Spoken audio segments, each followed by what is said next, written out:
internet brings comic fans around the world into one comic community.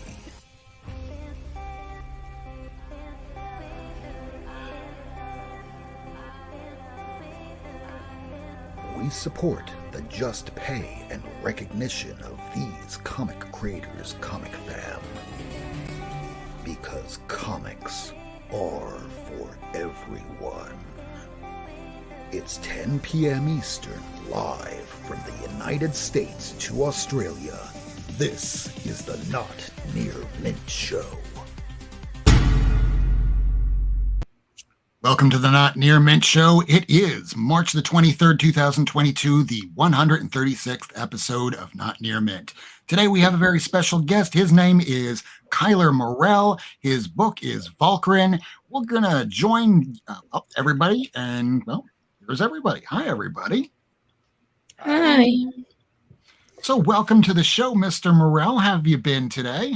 I've been all right. It's been a long day, but you know, I'm a teacher, so that was insane. But I'm here now. I'm glad to be here. I'm glad to be able to wind down and and have a fun talk like this as a way to wind down my day is always a good deal. So absolutely. So you have a new comic book out. It's called VALKYRIAN. Why don't you tell the folks a little bit about it? It's called VALKYRIAN, and it started as okay, I guess I'll give the log line first. Emmy is a soldier. She's a member of Odin's, that's ODIN, it's an acronym, Odin's top secret covert kill squad, the Valkyries. And then when she and her team are sent in to stop a government takeover, she's forced to ask herself how far she's willing to go to call herself a good soldier and what it means to be a Valkyrie. And so it kind of started as I originally had just the title, and I had the word Valkyrian. It was just, I had this stack of note cards for just story ideas, and just Valkyrian was all I had on it. I didn't know what I was going to do with it, had no idea. And it probably sat there for a year, maybe a year and a half, maybe two, I don't know. And finally I was like, I guess I want to get around to that one. So I realized there was Valkyries. I wanted to do something with Norse mythology. I wanted to make it somehow high-tech, futuristic, something, add a twist to that. And then kind of the idea came from there. I was like, okay, they're going to be Valkyries. That means they're going to be female warriors who are working for Odin, and they and it kind of just spun out from there. And so, like I said, she's just she's been a soldier. The main character is Emmy. She's been a soldier her whole life. She comes from a long line of past service members and things like that. And now she's at a point where she's getting orders that she doesn't know if she should follow, and she's orders that force her to question her moral code, and she has to ask herself, is it worth it to do this thing that I've considered myself a soldier, as someone who follows orders for so long. And she hits a point where she has to ask herself if that's the right thing to do and what it means to be a Valkyrie. So nice. So how did you wind up working on this particular book here? Is this something that you've been discussing for some time, a project you've had in the back of your head, or how did it get started? Well, yeah, like I said, it started out, it was a couple years ago, and the actual script, I think, started probably last January. But, like I said, it had been around in my head for 2 years or so prior to that, just as the word Valkyrian. That was all I had. And it just kind of spun around. And I forget, there was an image series that I cannot remember what it's called. I've tried to find it before. I never read it. It was just like, I was looking through lists of current image titles, and it was just a cover that stuck out to me. It's like this high-tech version of like the Mercury, kind of like a Flash Jay Garrick helmet, but like high-tech version. But he's like this dude in a vest. I have no idea what the book was, but it looks super cool. And so I was like, okay, I want to do gods, but high-tech. And so it spun out, and it was originally going to be just like a reimagining of Norse mythology, but just with, like in the future, and there was going to be like, high-tech stuff. And then it just kind of spun out, and I was like, no, I want it to be a human and make it all kind of more metaphorical. And then within the story, if you've read the story, there's some near the end, there's a character who shows up that it definitely leans into the mythological side of it in a way. I don't know if anybody else will actually notice that, but yeah, it was included that way for a reason. But there's lots of little things within it that really lead up to it. But yeah, I don't know if that answers your question. I just kind of rambled. Sorry. No, it's all good. So, why comic books? Are you a fan? What is it that makes you drawn to comic books as the form of art to tell a story? I think comic books are. I got into comics in high school with the New 52.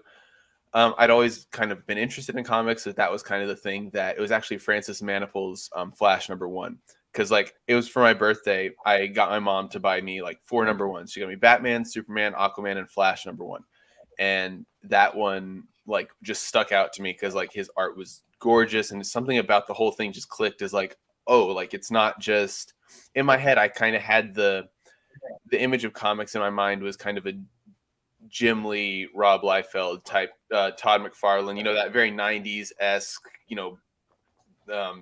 dark and edgy, and that kind of thing was in my head. And then I was reading this book and it was like very much, very different. It was very just like, it's smooth and it's like, it feels bigger than comics was. And so that kind of got me into it. And then I started with that. I got more into, just comics of all sorts. And I knew I wanted to make comics. I've always wanted to write, but comics I think is a really great medium because you can tell stories in, of any length in any amount of time. And you can, and it's budgetless, I think, is another great thing versus TV. It's not obviously not budgetless. I still have to pay, you still have to pay your artists, your people like that. But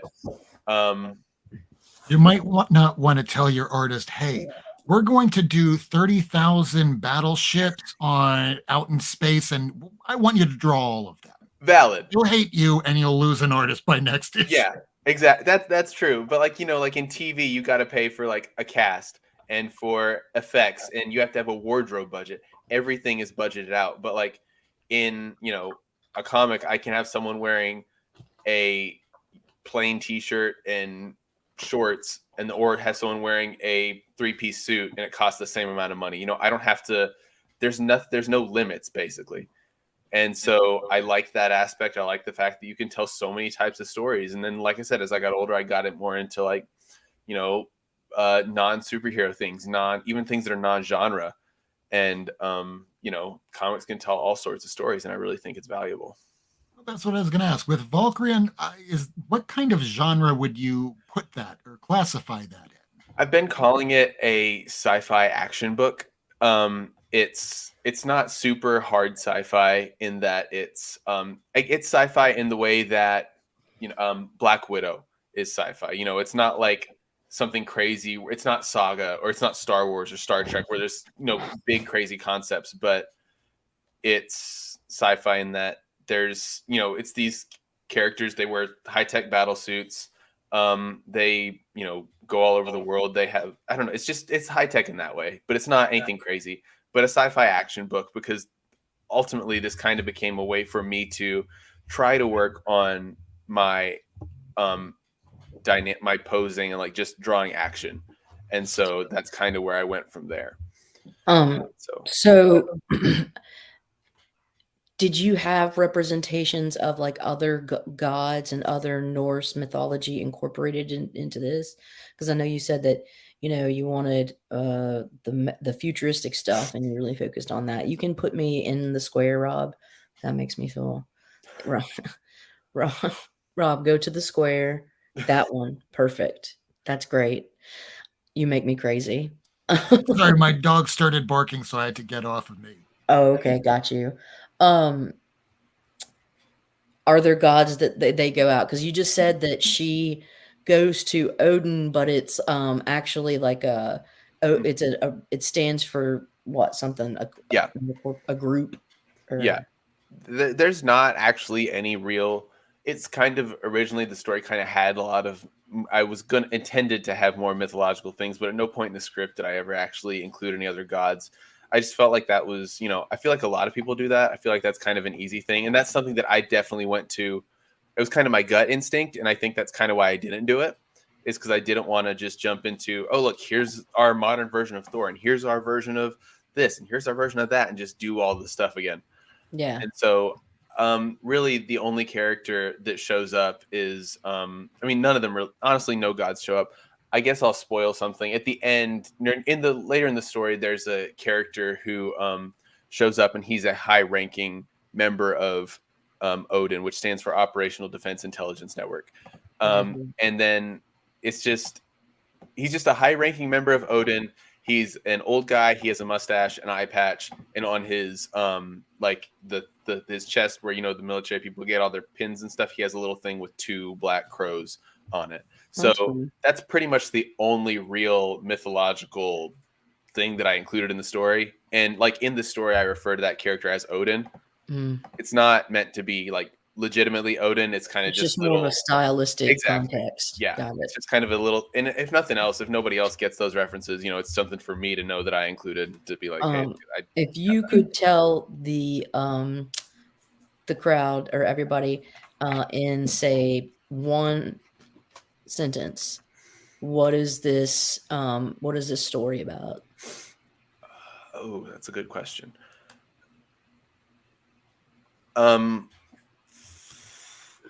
It's about putting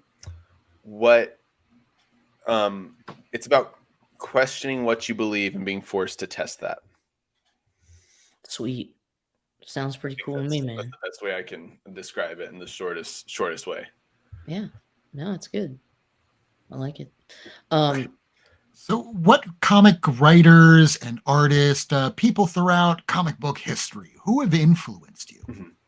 I think obviously Francis Manapul, like I said, because his work on Flash was like the first comics that I really read, and definitely the first comics that I kept up with and that I pulled on a regular basis. So definitely that. I think, there's a lot of different creators that I've looked at in various ways, that I think have impacted me, not necessarily for his work, but I think Stan Lee, just in terms of like wanting to sell your stuff. I've always thought like, especially working in indie comics where it's a business of promotion, of self-promotion, I think about that a lot. And just the fact that like, that's like what he did basically. He might not have been the best creator, but he was a dang good self-promoter. And so I don't know. Some other books, I think Jeff Lemire is a big one for me. Underwater Welder, his run on Moon Knight, and then also his Green Arrow run was stunning. But yeah, and then I think the other one that I really, really appreciate is Mark Bernardin, who is not like an old, it's not someone who's from the past. He's, working now, but like his book Adora in the Distance just came out last year. And I listened to him on the Fat Man Beyond podcast, and I just like his insight on there. I like listening to him. I feel like from him, I've learned a lot just about story in general and like how writing works.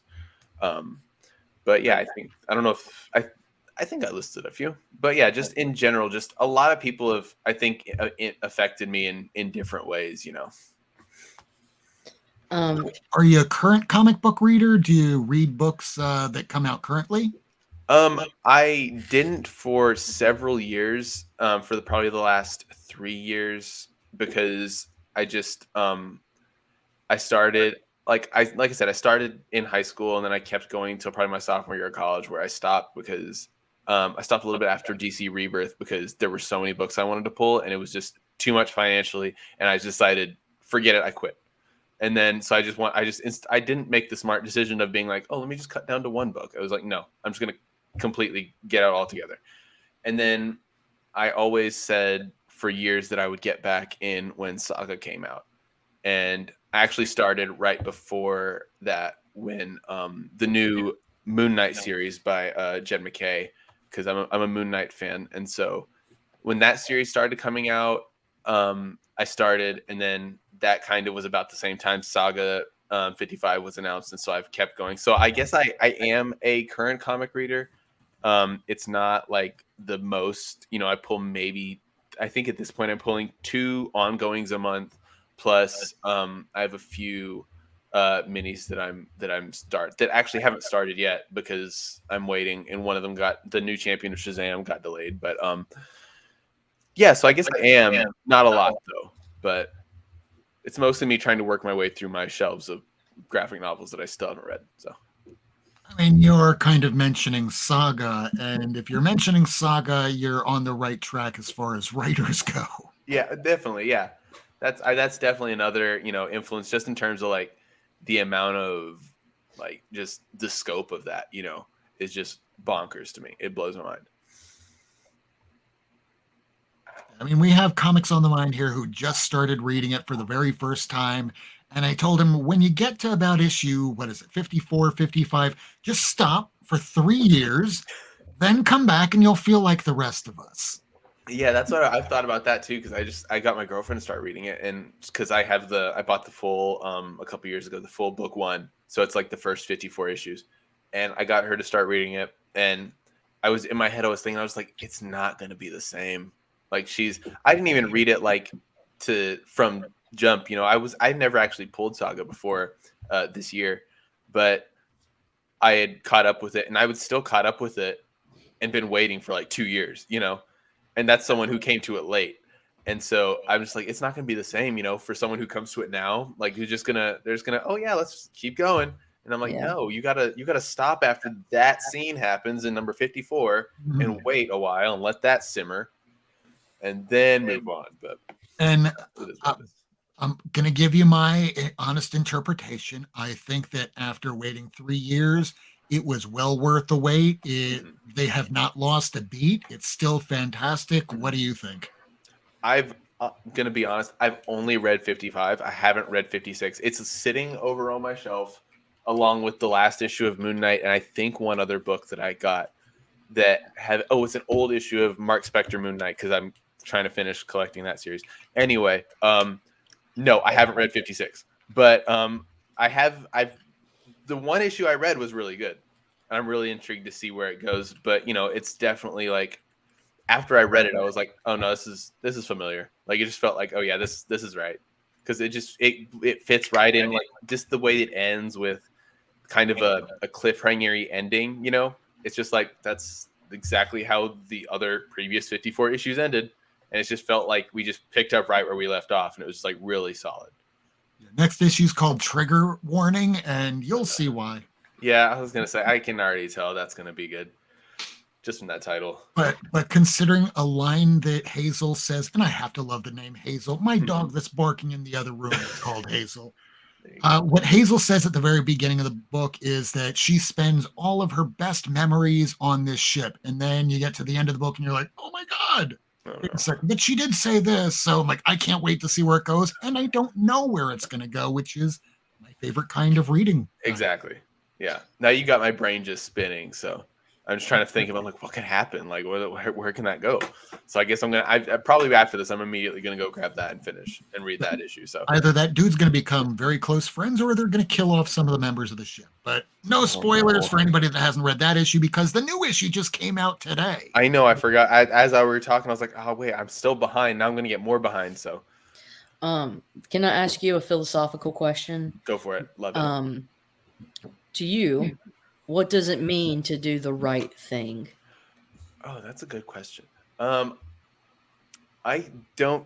think that it's kind of the same thing that I don't know, because what I was about to say I think might spoil no, I don't think it really spoils anything. Just it means to just do whatever you think is right, even though it's hard sometimes, and it's going to be different than what you might have thought it was, a few years ago, or what you've been taught it was.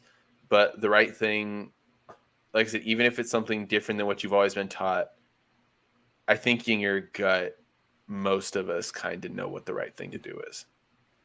Maybe not, but I like to think, I guess I want to be optimistic in a philosophical sense that people do know what the right thing is. And that, when people, if enough people, check their egos and I mean, we're all guilty of not doing that, but I think if we all check our egos, we kind of know what that means to do the right thing. So, And would Kind of you like say the that difference. Oh, go ahead. sorry, and would you say that the character of this story wrestles with this? yes, I think so because um this isn't giving anything away. In the first 2 pages, it opens on the Valkyries stopping this I don't know, some kind. It's kind of vague as to what he is, but some kind of criminal in Iceland, and they go in, and 2 of the other Valkyries just basically kick down the door, shoot all the people in there, take the one guy hostage, or take not the hostage. They arrest the boss, and they're like, "You're coming with us." And he's like, "What did we do?" They're like, "We don't care. You are ours." And so that's kind of how the book opens. And then after that, our main character, Emmy, she expresses that she disagrees with that. And throughout the book, she just is, other people are telling her, no, you have to follow orders. You need to, this is our job. And part of what's we mentioned in the book, and it's on a couple of the some of the stickers and things that are going to come with the book, is the word Valkyrie, from my limited amount of research, means choosers of the slain. And so, because originally in mythology, they were the people who went to after they would go to a battlefield after a fight had taken place, and they would go and basically take the good warriors and take them up to Valhalla. And so they were the choosers of the slain. And so that's one of the things that Emmy is forced to wrestle with, is what does it mean to choose the slain? Because some of the other people interpret it in a different way than she does. And that's kind of, not to be too on the nose, but she has to ask herself what it means to be Valkyrian. And so. That's cool, man. All right. Thanks for sharing. I had a question. Okay. So I'm non-binary, and I noticed that there was a non-binary character in it. How did you go about making that character part of your comic? Well, originally it was because it's kind of the way it started was I was doing Valkyries. And so I wanted to, I was going to make it just an all women's squadron, all female. And then I was like, well, I don't just want to make it all one thing. And so I was like, it's just kind of, I hope this doesn't sound insensitive, but it was just kind of chance. And I didn't feel guilty about it, because I wrestle with that a lot as far as including characters of other, I'm a straight white dude. So, I hesitate with putting other, characters of other genders or, sexualities, races in a story and making them a protagonist. But I didn't feel like, because the character long in the story, they're not really integral, to be honest. They're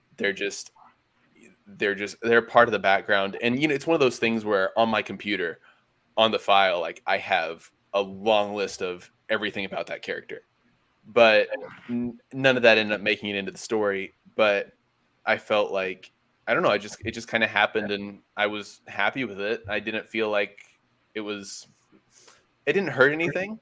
And I mean, if nothing else, it gives representation. And that was kind of my thought process going into it. Cool beans. So, do you have a pitch ready to go if Marvel or DC was about to approach you? I mean, today we just had, for the first time, David Pepose, writer of Scout's Honor. His first work in Marvel is released today. It's Elektra Black, White, and Red, issue 3. And it just goes to show you keep working in the industry, and in time they might go, hey, we need someone to work on a project. Yeah. Are you in? Do you have something? And without telling us, what are the characters? I 100% have mine. I have 2, honestly, I have 2 for Marvel. I don't really have a good DC. I have a kind of a DC one. My DC one is Etrigan, the demon. But my Marvel is either Hercules or Howard the Duck, featuring Thunderbird and Moonstar, Danny Moonstar, along with several others. But like, yeah, no, those are 2 that like I legitimately have like in my head. Like I'm like, there's ideas that I feel that I'm solid enough about that like if, miraculously in 5-6 years, I do get that call, like I know those, like I know exactly what they are. But yeah, I Hercules, and I think the ironic thing is that none of the characters that I have ideas for are my favorites, like at all. Like I don't like I'm a big Moon Knight fan. I'm a big Flash fan. I have no Moon Knight stories or Flash stories at all in my head. I'm just like, it doesn't, I don't know, for whatever reason, writing it doesn't speak to me. But like for these other characters, I'm like, no, I got it. And to be fair, when you had Brian Bendis working over at Marvel, they just went, hey, you're working on this book. Hey, you're working on this book. Hey, you're working on this book. They didn't even ask, hey, do you have an idea for this? Yeah. No, you're just approached and you're on this book now. I definitely think that that's something that, I think that I could do. I think that most writers could do it. If you're given the time, you can find an entry point into a character to, find some way that you can connect with them and tell a quality story with them. So I definitely think I could. So say, what are the age of the kids you teach? I teach 5th grade currently. All right. So say that I hope a 5th grade's not watching this shit, but like, say there's like the 7th I or purposely 8th. didn't tell them I was doing this because I knew they'd find it. Trust me. Nope, stop talking, go to jail. Let's say a 7th to 9th grader is watching this and, they're into comics. They love them. They're drawing them in their notebooks and shit in class. What advice would you give to a kid if they daydreamed about being a writer and making their own comic? I do think a lot of that is stuff that I still tell my kids now. But like one thing I do is a lot of teachers, when kids are done with their work, I got this from a high school teacher. When they're done with their work, a lot of people tell them to read. But I always say read, write, draw a picture. And so, because I know a lot of them, their art speaks to them a lot. And so I definitely try to give them an opportunity for that. But I think for anyone who's like would seriously want to become a writer is just to write. And like, I know that's cliche advice and advice that they have probably heard before, but I think it's still the best advice you can have, because if you are just writing something, even if it's not a comic, but if you do want to get into comics, comic book collabs on Reddit is a solid place. And I'll always reference people to, if they're serious, the Comic Jam, which is, I don't know if you know what that is, but it's it's this group online. It's on Discord. I don't know what their website is. I want to plug them. I'm going to find it. Thecomicjam.com. Okay, that was easy. No, it's not. Never mind. That link's old. Thecomicjam.medium.com. Yes. Okay. It's just this group that randomly pairs writers and artists. Basically, every week they vote on a theme on Discord. And any writers who want to write for that theme, they say, hey, I want to write a script. And they write a script. And however many scripts are turned in, let's say they get 4 scripts that week, they will try their best to find 4 artists to work on those scripts. And then sometimes even letters to work on those. And so it's just 1-page comics about random themes that are voted on by the group. And they come out every week. And I think it was a really good thing for me coming in, because there's no fixed schedule. Like if you can't work on a story, you don't have to work on a story. You could show up 1 month and not show up again for 6 months and be like, hey, I want to work on something this week. Yep. And hey, I have time. I do that now because I'm trying to work on my lettering. And so I'll be like, hey, I have time. I can letter 1 or 2 stories this week. Yeah. And so it's little things like that that and comic book collabs, like I said, on Reddit are 2 great places to find collaborators. But anything that you can do to work on your craft. And I think one of the mistakes that people make, because I still see people make it, especially on Reddit, on that comic book collab subreddit, is they jump in being like, I see it on Facebook too, a lot of people, oh, okay, I need an artist, unpaid, so I can pitch my 102 issue superhero series to Image, and it's definitely going to get picked up. I have 97 of the characters already created in my head. I have none of this written down, and I know exactly how the first 50 issues are going to play out. I only have the first half of the first issue scripted. Obviously, I'm being a little bit hyperbolic, but no, you're not. You sound like Todd McFarlane. I mean, but no, that's really how a lot of these people are. Is they're just like, I have this idea. This is going to work. I know in Marvel's going to call me, like you were just talking about, like, you know, Marvel calls you. They're like, no, this is the thing. Marvel's going to call me. They're going to put this in the Marvel universe. It's going to be the thing. It's going to make millions of dollars, but you got to work on the first 5 issues unpaid. And they just expect so much. And it's kind of sad because I feel like those people burn out really easily. And, you know, they get these big dreams and then they realize that people don't want to work with them, or even worse, they have artists that agree to do it and then leave them, and that leaves them disheartened. Or even worst case scenario, worse than that, they have artists that they're like, okay, I can pay, and they pay an artist and the artist ghosts them and screws them out of a whole bunch of money, which has happened to me before. And so luckily never with like anything like crazy substantial, but you know, it still happened. And so I worry about those people, but for the most part, I think that that's a really good place to start. Just somewhere to write, somewhere to make comics is all you need. So last 2 questions here. The last one's going to be pretty much where can people find you, but what is the most important thing that you know now that you wish you would have known back when you first started making comics?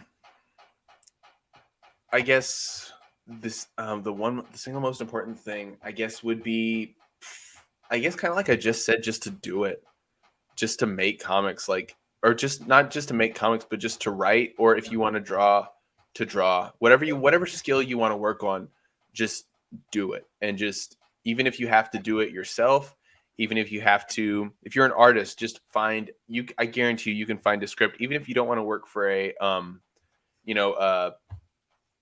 work for hire, you can find a script online. There's script archives for just comics you can work on just for your own. There are unlettered pages to work on if you want to be a letterer. Just anything to do is just work on it and get better at it, because the only way you're going to get work is if you improve on what you're doing. And the only way to improve on what you're doing is do more of it. Practice. Exactly. Practice. You know, the only way, the 10,000 hours equals perfection, or however that saying goes. And so you just gotta do it. And that's what I tell myself is, if you really want this, you know, you just gotta do it. And so there's not going to be a secret answer, because I feel like me and a lot of people, you know, we kind of had that magnum opus idea. They were like, oh, this is the story. Like, I'm just going to submit this. I did that. I have a comic that I submitted to Image when I was like 19. I was like, this is it. Like, this is quality. And obviously never heard back.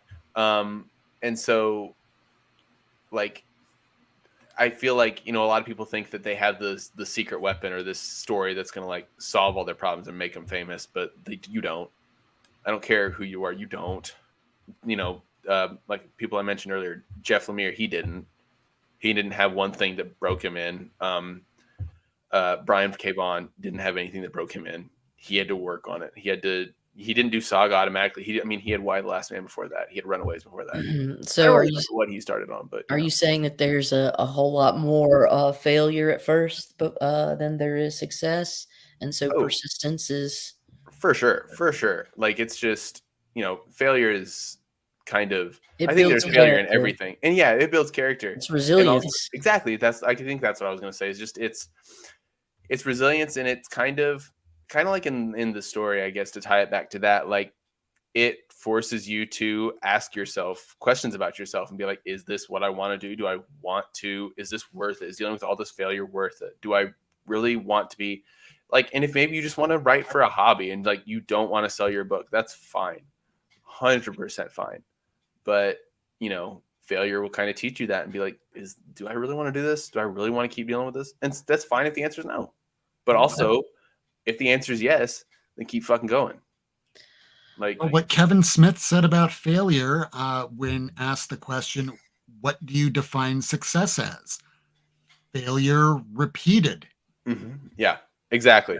That's kind of the biggest thing. And I think that's another interesting thing, is that everybody has their own definition of success.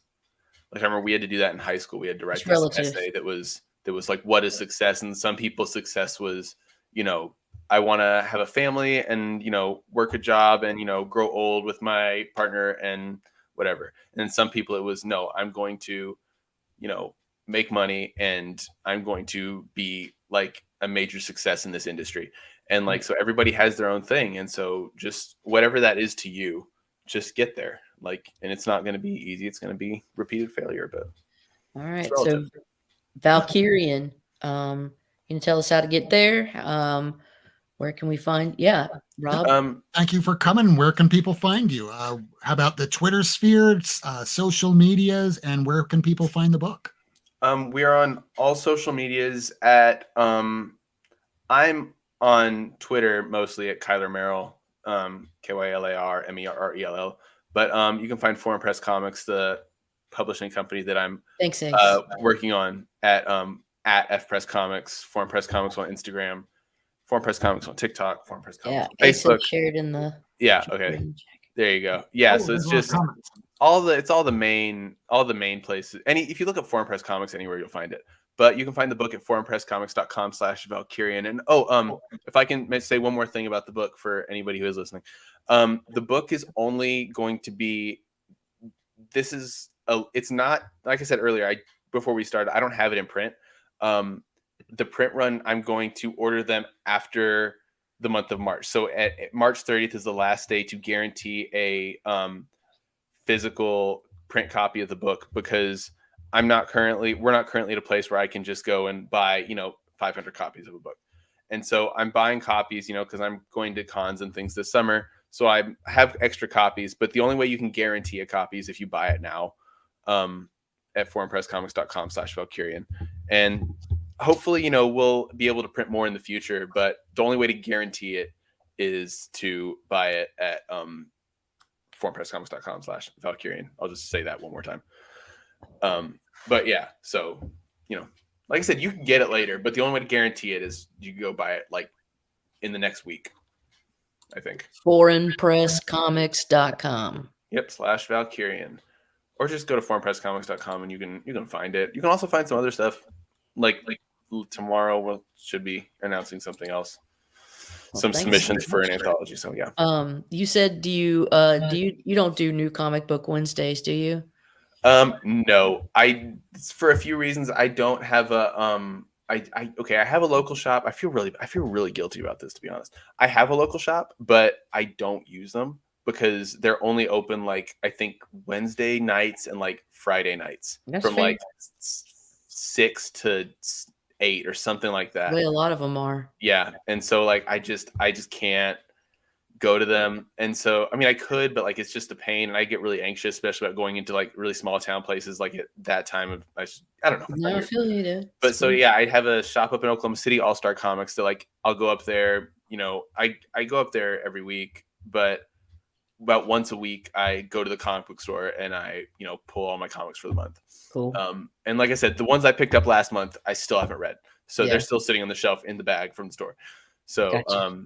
No, I would like to if I lived in a comic shop, if I lived in somewhere close to my shop, but I don't. So yeah, or you could be like me and live in a comic shop. Yeah, right. Would be nice. Well, we might go ahead, lady. Yeah, Rob and I are going to show pickups from this week. You're either welcome to bounce if you've got stuff to do, or you can hang around and see what we got. It's going to be a short show because Granny's tired. Yeah, Grandma needs to go to sleep. I gotta head out because like I said, I'm a teacher. I gotta wake up at 6 a.m. No worries, man. And Thank you. I've been up on my feet all day, so yeah. I'm trying to get that like 10 o'clock bed. It's 10 o'clock. It's 9:38 for me right now, so I'm trying to hit that 10 o'clock bedtime. I don't usually get there, but as close as I can get, All right, Wild Man. We're gonna get you there tonight. Kylar Merrell, thank you so much for coming to the show. Anytime you want to come on to promote, you're more than welcome, sir. Thank you so much. Everybody check out his book. The name is Valkyrian. You can find it over on foreignpresscomics.com. All right. Thanks, guys. Thanks for having me. Okay. So we're going to move on to our next section of our little show here. It's our new segment. That's our old segment. It's comic book therapy time. So, what exactly is the problem? Tell Dr. Whack. It's the Not Near Mint crew. Miracle Man, Rob Worst, Lady Fantastic, Comics on the Mind, Ace. I see them in my dreams. It is okay. The not near mint crew cannot hurt you. Well, what if I want them to hurt me?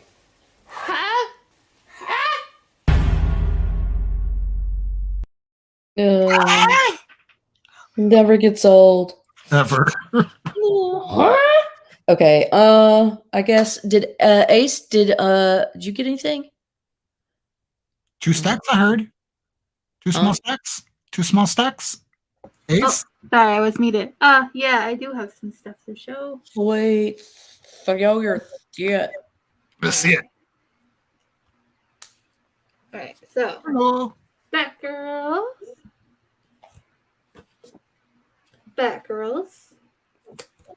Patty girls. a shitty cover of Batgirls for somebody else. Yeah, that's dumb. Batgirls. Is it for Rob? Batgirls. No, Oh. I actually had that exact copy. it's for one of the comic kids. The Blue Flame. The Blue Flame. Faithless. All the covers. I can't show any part of this. Yeah, I bet.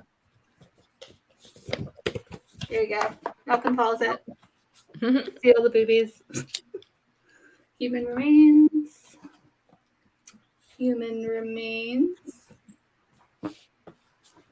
The last book you'll ever read. The last book you'll ever read. The last book you'll ever read. The last book you'll ever read. How could there be multiple last singular book we'll ever read? It's like The Green Mile by Stephen King, where it's broken down into mini books, but it's actually one big long book. It's the great irony. Yes. Lunar Room. Lunar Room. Little Monsters. I haven't read this yet, but it looks good. A Nice House on the Lake. That was Love good. this. It was so good. Shit I love it. cover. Radio Apocalypse. Nice. The super, super happy, fun story of Rain, where nothing bad happens. At all. At all. No. It's Sunshine and Rainbows. Yeah. Don't trust them. 7 Secrets. Let's see. Silver Coin. Sweet Paprika. Sweet Paprika.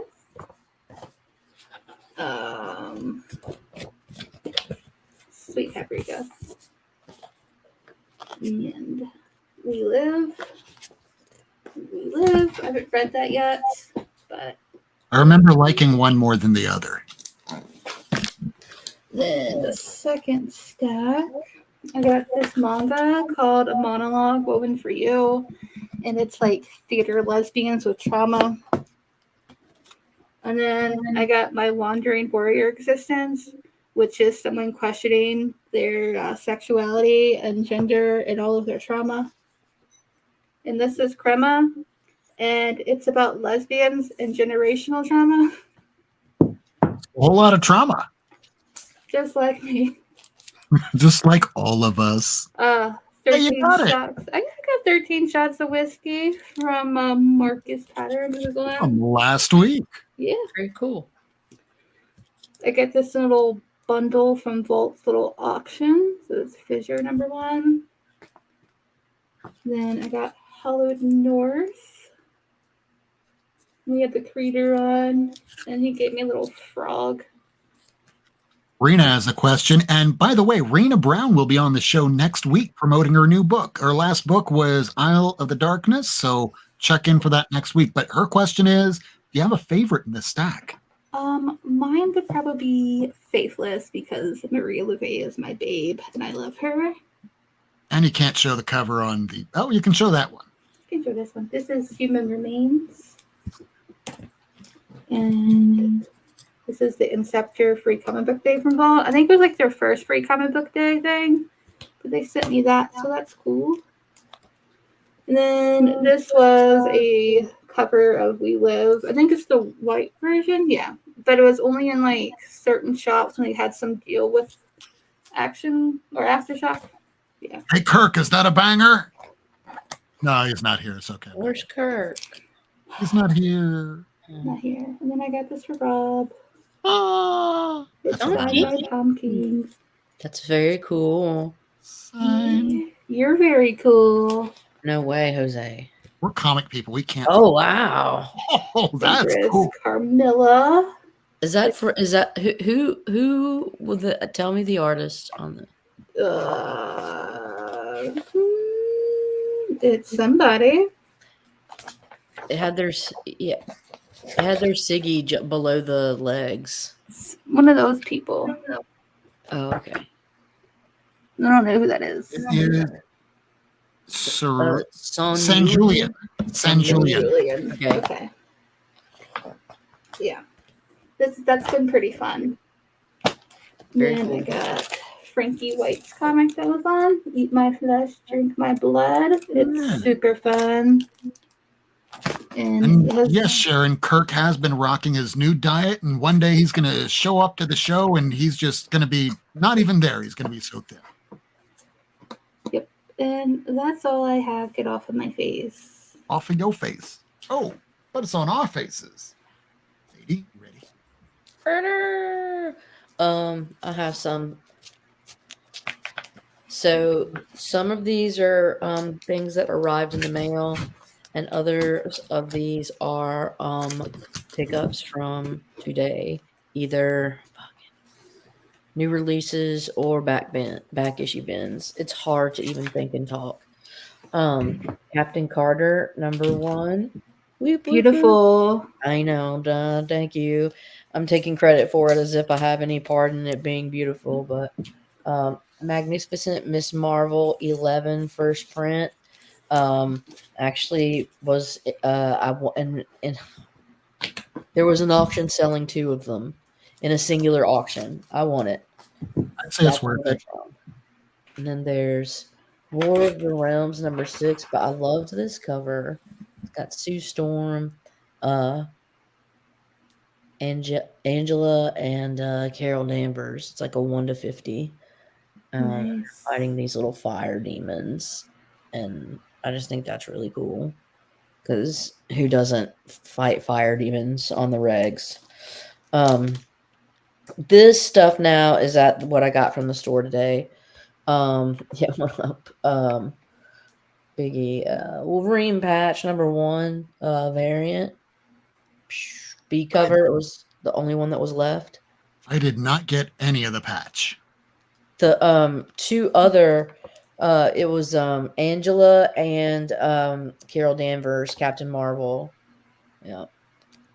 2 other chicks.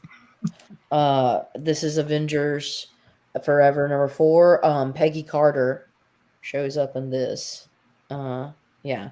As She's making the rounds. huh?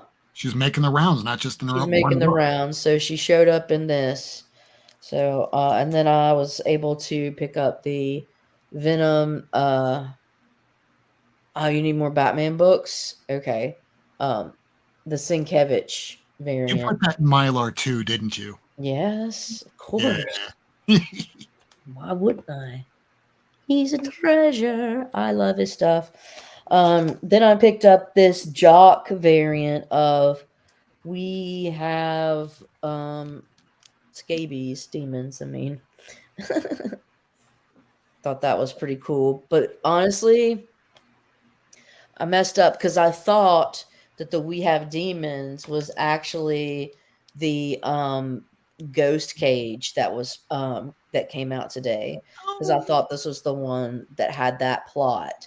So when I realized it wasn't, I ordered a ghost cage off eBay. So now you know. Nick My life. Vergoda, East We Meets have- West artist. Go ahead. Oh, We Have Demons is really good. It was a Comixology original. Oh, okay. And it was like really, really good. I think you might like Cool. it. Okay. I found 2 Mark Jewelers today, Rob. And Oh. they both have the stamp. Thor 314. Ooh. You see that stamp right there on the 3? Yep, I see the star. Yeah, and it's got the New Well, line. it's got this. It's got the insert. I just don't want to take it out. And then this one is also a Mark Jeweler. Took me a minute to find it, but do you see that where the R in the center of the R? Rob, I see. you see it? I see it. Okay, I know you're colorblind, so it's just like, I'm colorblind, but I can see like a faint black. okay, cool. Hulk 170. Really clean copy by Trimpy. Are stars good or bad? I don't understand. Okay, so the ones that have in the center of these, they have inserts with showing rings like for sale. And if it's got a stamp, it means that they came onto military bases. The stamp was based on checking it into inventory, and on military bases, they had that center insert with jewelries and rings because a lot of fellows around the bases like to get married before they deployed. So, anyways, yeah, there's that. All right. Going off to war, you might die. You might as well ask your honey to marry you. Quick. Speaking of war, Lock that shit down. 15 cent war stories. The Great German Desert Fox. Oh, hold down the fort real quick. There's something I forgot to grab. Okay. But just check that out, y'all. 15 cent Dell. I mean, wasn't Rommel the Desert Fox? I just thought this was crazy. It looked bad, but there's another one there. I don't know. I may go back and get it, but I thought it was really cool. But I love just very clean to me. And then the final one is Bob Hope number 95. Nice. Is it a bird? Is it a plane? No, it's that swinging teen, super hip. He really flies. So there's Bob Hope and some pretty boy. But there's all your monsters. These are your friends. Eat their creeps. Cafe, Go Go Ghoul.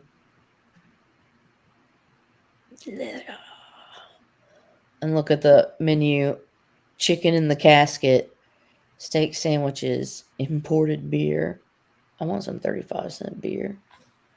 So I thought that was really fun and really cool. Picked it up. I don't know what I could show. Oh, I can show you guys this. So I actually started working on this like a few years ago, like right when I first started getting back into comics, and I just completed it like a couple of days ago. Captain Britain and the MI-13. Number 1. Number 2. This is a 15-book run, and it's harder to find for me, at least it has been. It wasn't a couple of years ago, but it sure as hell is now. Well, I found a bunch of them in the 50-cent bins, and then like other ones, I don't know. It's just weird, and I forget his name, but something Roy. Does that narrow it down? Bob Hope is not. Roy.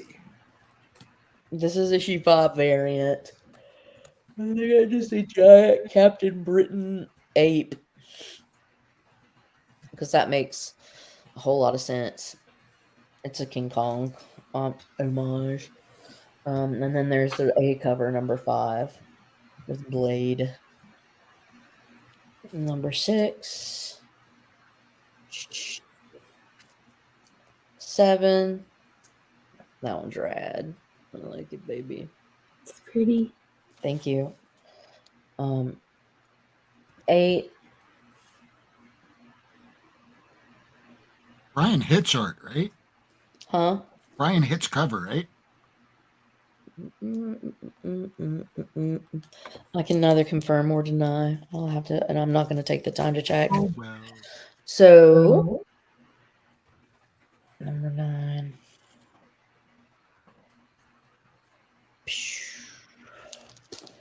10. It's been a while since I've watched Is it called Succession? It's the one with Kieran Culkin in it. Yes.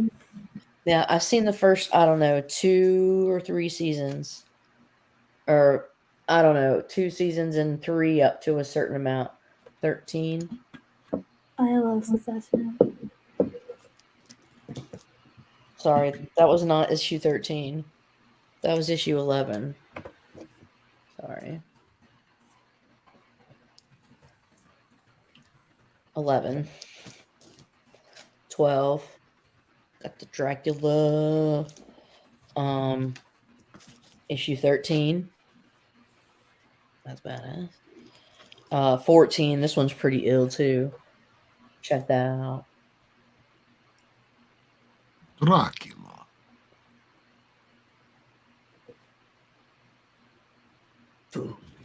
And 15. Final issue. 15 book issue. Took me probably over maybe 4 years. And the it's Greg Land annual to put together. But it's done. Bam. Psh. All right. Rob, go to you. Show your shit. All right, so here we go. I will start with whatever's behind me. Here we go. Sweet. Start with DC. It's the smallest stack. We got Action Comics. No, there's a shitty camera. Let's not use that one. Trying new things over here. All right. Action Comics. This is issue 1041. Not bad. Screen. Next up, Detective Comics. This is Irving Rodriguez cover. That was a cool one. Yeah, I like it. Not as good as the other ones that he was doing, but still really, really nice. Detective Comics also, Lee Bergermo. Next up, Human Target number 6. Apparently I'm missing issue 3. Irving Nerd Name. Thanks, Michael. This is just a cover by as Task Force X issue number 6, but damn. That's sexy. Ain't it? I'd fuck that. Wouldn't you? What? No. This is probably the cover of the week. Jeff DeCall, Trial of the Amazons, issue number 1 for Wonder Girl. Gorgeous. And also, this came out, it was oversized. Some people don't like the art on the interior. I'll get used to it. It looks kind of very 80s-ish to me. Rogues, number 1. Here's just some example of interior art. So, if that's your kind of style, you'll probably like it. It's supposed to be a very crime noirish sort of deal. All right, let's go to the next stack. Indies is the next largest stack. So here we go. Department of Truth, issue number, I have no idea, 17. So now I guess we're going to get to the moon landing. And I know, Biggie, sometimes you think I buy bullshit, but I like what I like, and I'm not gonna apologize for it. Here we go, Ghost Cage. This is the book that Lady was looking for. If Lady needs this, I'll get this for Lady. What did show me again? No, I already ordered a copy of Ghost Cage. I already ordered a copy for myself, so thank you. But I'm good. Oh, that's all right. All good. Because I don't need every book in the world, just most of them. Just most of them. Most of them. Oh, I picked that up, dude, and then I put it back down.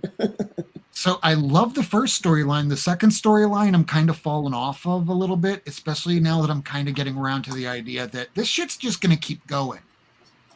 I like the second arc more. Really? Yeah. I'll read it when it's finally all out because I'm way behind on stuff. This is the cover I was telling you about before, that there is no happy ending coming with this book here. Yes, it is sunshine and rainbows and happiness. The same kind of sunshine and rainbows and unicorns that would be on the cover of X-Force #1, where they just erased the digital blood and put in unicorns and rainbows. The same kind, because it's still blood no matter how you paint it. But still, that's a giant spike going through a child, and that's what I'm preparing myself to read. I'm sure it'll be great, but it's gonna be I'm hard. sure it'll be great. I'm sure it'll be great watching the kid die. It's wonderful. So here's Rise of the Dejen, or Jin. It's by Kevin Greeview. He's the guy that wrote Adam Legend of Blue Marvel. So yeah, I want to see what he's writing for another company. It's Zenoscope, so your mileage might vary there.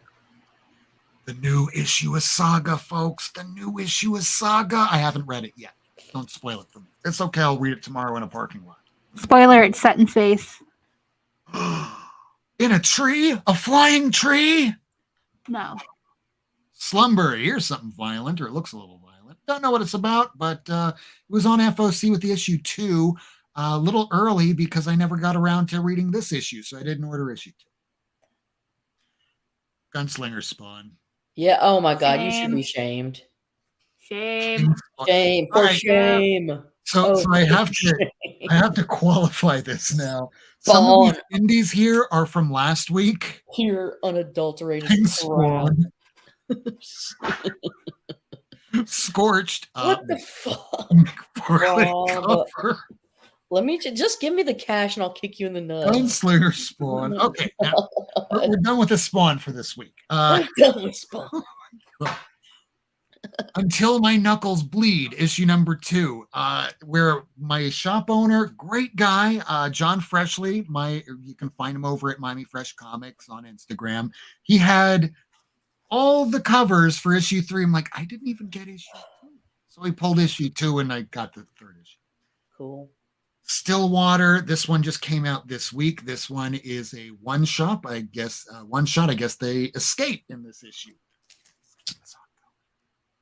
And the last one, this is the same cover that Lady got, the We Have Monsters. This is also on FOC this week, so hopefully you ordered it. I did not put it on my FOC because I totally freaking forgot it's by Scott Snyder. Go! All right, those were the indie books. And Greg Capullo interiors and a Jock cover. Jock cover, that's why I got that cover. Same. Capullo, I'd get it just because of Capullo. And this is the last indie that I got, but it's not even for myself. I got this for someone else. It's a gift because it was their birthday. Happy birthday, Heather. Winnie the Pooh. Issue number 1. It's not the Whitman. There's a Whitman out there that's like $275, but this is pretty damn close. But at least now she has a Winnie the Pooh number 1, and she has some meat in the game, some skin in the game, because now she has a comic too. Oh, Lord. All right, so here's the Marvel. There's a few back issues that are inside. So here we go.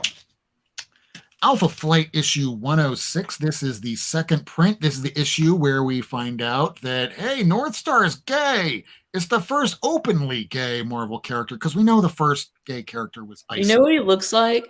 It looks like he wants to eat that maple leaf. Hold it back up. He's like, oh, the maple leaf. Oh, sorry. Spit that maple leaf in my mouth. All right, Amazing Spider-Man, second print. This is part of that. You know she's not going to be sticking around very long. Yeah. Goblin Queen, Queen Goblin. They just switched around a name. There was already a Goblin Queen. Crap. 106. Don't keep it in your closet. No, Oh, keep it in a box. damn. I don't have any 53. Ooh. I'm just gonna get one off the internet at some Second point. print. This one I did put in my lore. That's what I was thinking about. That's very cool. I think, and this is just a guess, I think they're going to put Tosin in the Red Panther outfit. Just a guess. Here's that Avengers Forever issue 4 with Thor's kids. He seems to have a lot of them, and he forgets about them. Those were the daughters that were featured in Jason Aaron's run. They're funny. Thor's daughter. This is the Steve Scrose cover. It's the cover to Ben Reilly's Spider-Man. I haven't read the first 2 issues, but Steve Scrose, I'll pick up as Stokey. Stokey, my bad. Are you serious, Michael? My LCS had a bunch of them. I'm gonna go back. I can pick up a copy if you need one, man. Just let me know. I'm not that much of a wizard. The real wizard is Lady. No. Captain America Iron Man issue 5. It's the Alex Ross. Whoa. I've only read the first 2. I'll get around to it. I haven't read any of these, but holy shit, this is a cool looking cover by David Nakayama. Oh shit! Fuck yeah, that is. Where it looks Damn. like the Rhino just busted through a Villains wall. for Hire. I gotta get that, man. And then I heard great things about this series because I am pretty much all but dropped off of all X-Men titles. I could No, they were from Thor: God of Thunder, Air Spider. There you go, God of Thunder. X-Men Dark Reign issue 3. Cool. Reflection cover. There's Kingpin in her face. So Avengers Forever number 4 is hot online? Is it? Apparently. I don't think there's a first appearance in it. I haven't read Peggy it. I don't know Carter. about it. Peggy Carter. That might be it. Yeah. Yeah. All right. This my shop had today. This is the first Sarah. She's a Indian American that becomes a qualified person that works with Doctor Strange. She's a magician too. They had issue 39 of that at mine. Ooh, I can use that. And I need a 34. Okay. Here is, we were just talking about it earlier, David Pepos, great writer, independent creator. This guy finally got his crack at Marvel. We thought that it was going to be Savage Avengers Volume 2, issue number 1, where he would get his start. No, it is this issue. Elektra, Black, Red, and Blood, or however the hell it is. And there it is. So pretty. David Pepos with... Congrats, David. Right above it. Congratulations, David. Proud of you, man. Way to go. Wow. Hey, So- is this shit Biggie? Remember when I pulled out that Spencer and Locke or Locke and Spencer? And I was like, Yeah. oh, he's the dude that wrote this. This is good. Yeah. I was like, this guy. Ah. There you go. First appearance of Sarah. You know her by her superhero name, Sarah. So I picked up a Fantastic Four issue number 99. No first appearances or anything, but I am putting together my run of Fantastic Four. It could have been in King Thor 2, Air Spider, because that's the continuation of so it goes from God of Thunder, Jason Aaron, and then it will go, well, there's a whole bunch of Jane Foster shit.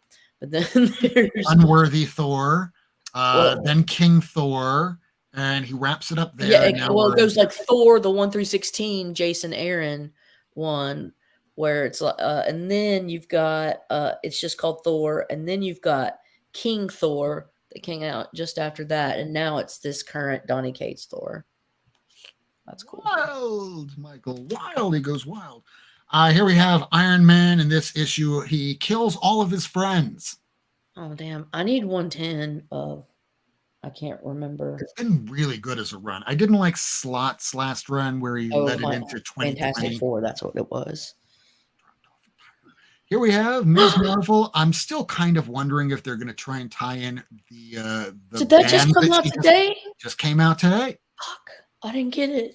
And with the trailer that just dropped earlier in the week with Ms. Marvel, I'm starting to wonder if in this miniseries towards the end, they're going to try and make the bands that she wears from her heritage, I don't know, nega bands, quantum bands, something like that. Yeah, it's gonna somehow integrate to be have something to do with like a Scott Lang. and- Probably Yeah. kills all of his friends. I'm jealous too. This I got a second copy of because I already bought it once before, because I got a copy of issue 35 through 38 because it had, well, the brother of Mark Spector in it. And oops, well, no lady can benefit. This is the second print of Mary Jane and Black Cat from Beyond. This is when you find out in this issue that Peter has dreams of having a threesome with these two. And they're both well aware of it because they go, wow, he's such a nerd. Shang-Chi issue number 10.